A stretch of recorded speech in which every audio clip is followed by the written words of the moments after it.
Bonjour à tous, dans cette vidéo nous allons voir ensemble, mais est-ce que les images sur Canva sont libres de droit ou pas et qu'est-ce que l'on peut faire ou ne pas faire avec? Tout d'abord, il faut savoir que sur Canva, il y a trois types d'images et que les règles sont différentes en fonction de ces trois types. Le premier, donc si je suis sur un document sur Canva, se trouve ici à gauche et c'est dans la section éléments. Et donc là, si vous descendez, vous avez une section photos. Et donc là, ça c'est les photos qui sont présentes à l'intérieur de Canva et il y a des règles spécifiques et on va regarder ensemble le contrat de licence Free Media pour voir un petit peu mais quelles sont les règles et je vous mets le lien dans la description si vous voulez lire tranquillement ces informations. Moi, ces informations-ci, j'ai fait un copier-coller, je les ai mises dans ce document, comme ça je pouvais mettre en jaune les points les plus importants, car si on lit vraiment tout, ben, ça risque de prendre un peu du temps. J'ai simplement fait un copier-coller de ce contrat de licence Prix Média que je vais mettre dans la description si vous voulez le lire tranquillement. Donc ça c'est le premier type d'image et là il y a des règles bien claires et qui sont bien définies dans le document. Un deuxième type d'image c'est tout ce que vous importez. Et donc là, ben, ça va dépendre qu'est-ce que vous importez. Et là, ben, il faut voir d'où vient l'image que vous avez importée. Le troisième type d'image, c'est toutes les images qui viennent dans les applications. Donc il faut savoir que dans Canva, il y a la possibilité d'accéder à tout un tas de partenaires et c'est souvent des sites externes. Et là, ça dépend un petit peu des différents sites. Et deux sites majeurs et importants, c'est Pexels qui se trouve ici, donc Pexels. Et là, vous avez tout un tas d'images gratuites. Et ça, c'est une première option. Vous avez aussi une deuxième option intéressante pour trouver des images. Donc, je clique sur application, c'est Pixabay. Hop. Et donc ça, c'est une deuxième option intéressante pour trouver des images gratuites. Et donc là, à chaque fois, pour chaque application, vous avez des règles différentes. Nous, on va lire ensemble les règles de Pixabay et de Pexels, car elles sont courtes et elles sont claires. Et ensuite, on va lire les règles pour les éléments à l'intérieur de Canva. Mais si vous utilisez une autre application, il faudra voir sur cette autre application quelles sont les règles spécifiques. Commençons directement par Pexels et Pixabay qui sont deux applications que je vous conseille fortement car elles sont de qualité et gratuites. Les trois premiers points importants à savoir si vous utilisez Pixabay, et c'est principalement la même chose sur Pexels, c'est que l'on peut utiliser ces images pour une utilisation commerciale et non commerciale. Il n'y a pas besoin d'attribuer, donc de dire cette image vient de Pixabay imaginons par le photographe Y. Et donc ça, c'est deux petits points. Et le troisième point, c'est que vous pouvez modifier ces images. Donc ça, jusqu'à maintenant, c'est parfait pour nous. Et qu'est-ce qui n'est pas permis? Donc là, c'est quatre petits points. Ce ne pas les points qui vont spécialement nous concerner, mais c'est quand même intéressant de le savoir. Donc on ne peut pas vendre les images qui sont présentes sur Pixabay et les revendre telles quelles, donc sans les modifier. On ne peut pas simplement télécharger les images et les revendre alors qu'elles sont disponibles gratuitement sur Pixabay. Et il n'est même pas possible de vendre. Imaginons un poster avec juste cette image inaltérée. On ne peut pas le faire. Vous pouvez le faire éventuellement si vous créez toute une composition graphique qui comprend entre autres cette image-là, mais qui ne peut pas être seulement cette image-là. Donc ça, c'est important de savoir. Il faut faire aussi attention que si sur une image il y a un logo, imaginons si sur une image il y a un logo d'Apple qui est clairement identifiable, moi je vous conseille d'éviter de l'utiliser, surtout pour une utilisation commerciale, car a priori Apple ou la marque du logo en question n'a probablement pas donné son autorisation. Donc si vous voyez un logo ou la tête d'une personne connue, style une célébrité, ben, là je vous conseille d'éviter d'utiliser ces images. Si on regarde les règles de Pexel, c'est principalement les mêmes. Elles sont aussi coupées en ce que l'on peut faire et ce qu'on ne peut pas faire. Donc là aussi, les images de Pexel sont libres d'utilisation. Donc même pour une utilisation commerciale, il n'est pas nécessaire d'attribuer, donc de dire d'où vient la photo, et on peut tout à fait les modifier. Et ce que l'on ne peut pas faire, ben, c'est principalement la même chose que sur Pixabay. Et donc, je pense que pour ces deux premiers points, on a terminé. Je vous mets les deux liens si vous voulez un petit peu relire tranquillement. Mais maintenant, attaquons-nous au gros morceau, c'est le contrat de licence de Canva pour toutes les images qui se retrouvent à gauche dans la section éléments. Donc là, dans la section éléments, vous avez plein de photos, mais c'est aussi valide pour les autres éléments. Donc moi, j'ai vraiment fait un copier-coller et j'ai ajouté tout cela ici. Donc, dès le début, Canva va dire, ben, faites attention que tout ce qui vient de Pixabay et de Pexels, il faut regarder la licence de Pixabay et de Pexels, mais ça, on a déjà fait. Ensuite, qu'est-ce qu'il est permis de faire?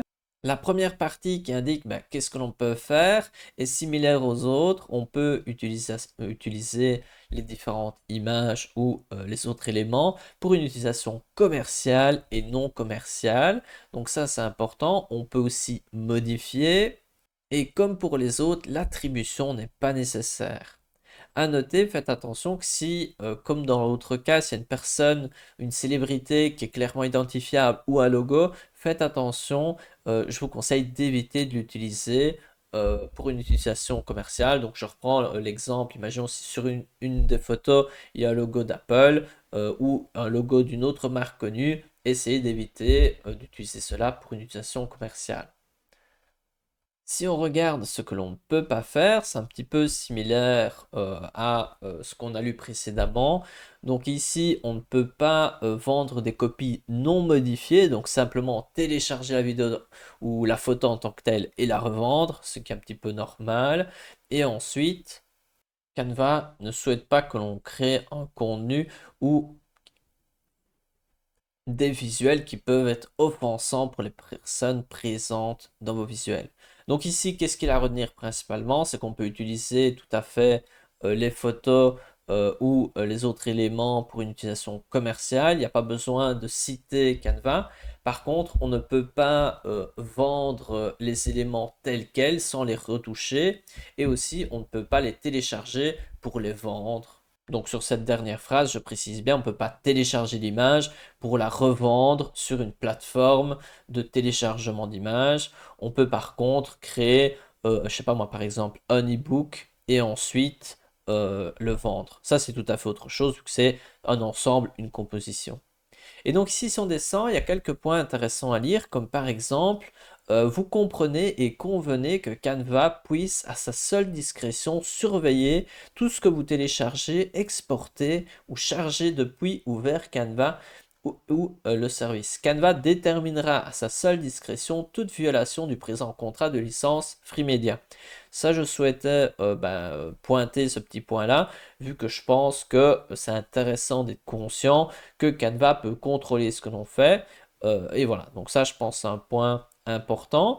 À noter qu'il a indiqué que nous octroyons une licence partout où nous le pouvons, même au cercle polaire, mais vous n'êtes pas le seul à qui nous pouvons l'octroyer et vous ne pouvez pas la donner à d'autres personnes. Donc ici, usage autorisé, sous réserve des restrictions décrites au chapitre usage autorisé ci-dessous, les éléments suivants représentent les usages autorisés des designs Canva. Donc ça c'est intéressant parce qu'on peut voir mais qu'est-ce que l'on peut faire avec et aussi qu'est-ce qu'on ne peut pas faire avec. Donc tout ce qui est invitation, projet publicitaire, promotionnel, documentaire imprimé, des emballages, des diaporamas, des films, présentations vidéo, publicité, catalogue, brochure, carte de félicitations, carte postale, et que ce soit promotionnel ou destiné à la revente, sans limite de reproduction, projet scolaire universitaire, publication sur les réseaux sociaux, arrière-plan décoratif, publication en ligne, impression, donc si vous voulez imprimer un livre, vous pouvez tout à fait le faire. Ensuite, installation, tout autre usage approuvé par écrit par Canva. Donc en gros, on peut voir qu'il y a beaucoup de choses, donc tout ce qui touche aux réseaux sociaux, tout ce qui touche à tout ce qui est imprimé, on peut voir que c'est très large. On peut voir aussi un aspect intéressant, c'est qu'on peut transférer un design Canva contenant une banque de médias gratuite à un client pour son propre usage, sous réserve de plusieurs conditions. Tout d'abord, il faut conclure un accord écrit avec votre client qui stipule que l'utilisation du design Canva par le client doit être réservée à son usage et doit être conforme aux présentes conditions. Ensuite, vous demeurez seul responsable de la conformité de votre client à ces conditions et un design Canva intégrant une banque de médias gratuite ne peut pas être transféré qu'à un seul client. Donc, imaginons, si vous créez un template ou un design pour votre client, ben, celui-ci va tout à fait pouvoir l'utiliser, mais vous ne pouvez pas créer ce template ou ce design et le revendre à plusieurs clients, donc ce même design. Prenons deux exemples concrets.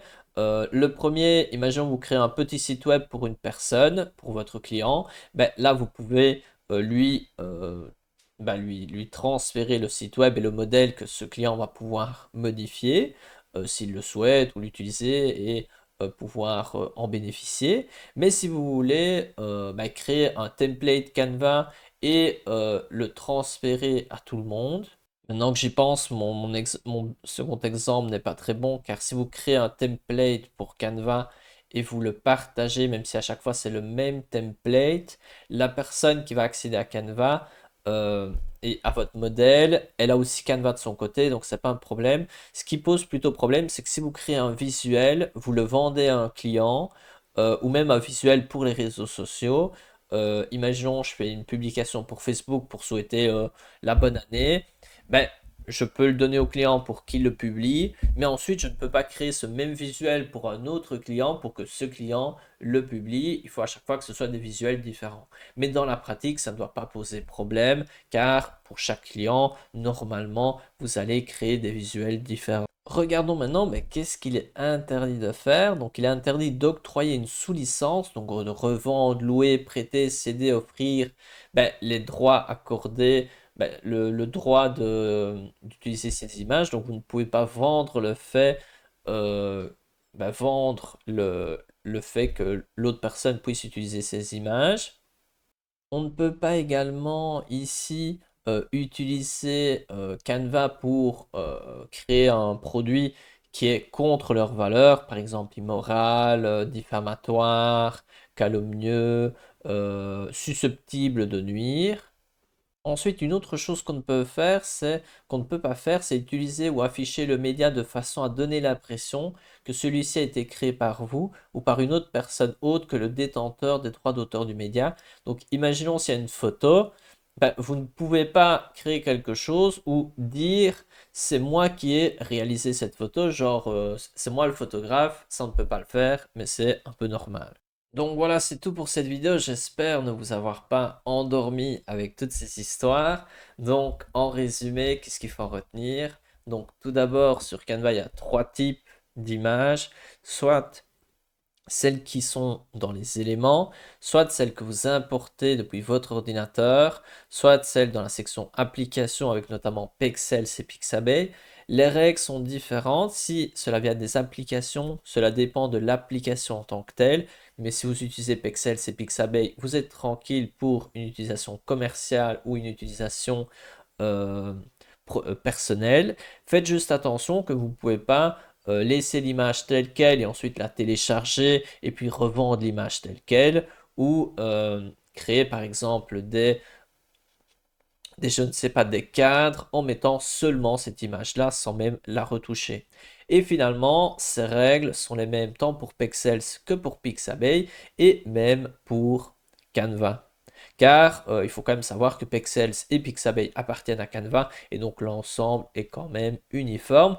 Donc c'est quand même très intéressant cette licence car elle permet d'être tranquille. Il faut juste faire attention que si il y a des personnes qui sont reconnaissables, par exemple des célébrités, l'idéal c'est de ne pas utiliser. Ou s'il y a des logos qui sont reconnaissables, l'idéal c'est de ne pas utiliser cet élément pour une utilisation commerciale.